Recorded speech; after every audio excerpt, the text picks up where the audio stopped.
Massive protests across Brazil continue to intensify as an estimated 1 million people took to the streets Thursday evening. Nearly 300,000 people flooded the streets of Rio de Janeiro as hundreds of thousands more gathered in the streets of more than 80 other Brazilian cities.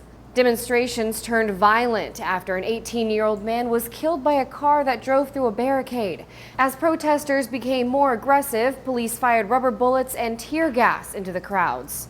The unrest started with a specific complaint against a nationwide bus fare increase, but exploded to include an array of other grievances ranging from costly 2014 World Cup stadiums, corrupt politicians, high taxes, and poor public services such as inadequate hospital care and a shoddy education system. Brazilian President Dilma Rousseff canceled a scheduled trip to Japan and called an emergency meeting of her cabinet members to deal with the crisis. She's already called off the bus fare increase, but the New York Times explains the wide range of complaints will be difficult to address. The demonstrators in Brazil are fed up with traditional political structures, challenging the governing party and the opposition alike, and their demands are so diffuse that they have left Brazil's leaders confounded as to how to satisfy them. This all comes after a decade of strong growth. The Brazilian economy expanded an average of 3% per year between 2000 and 2010, double the rate of the U.S.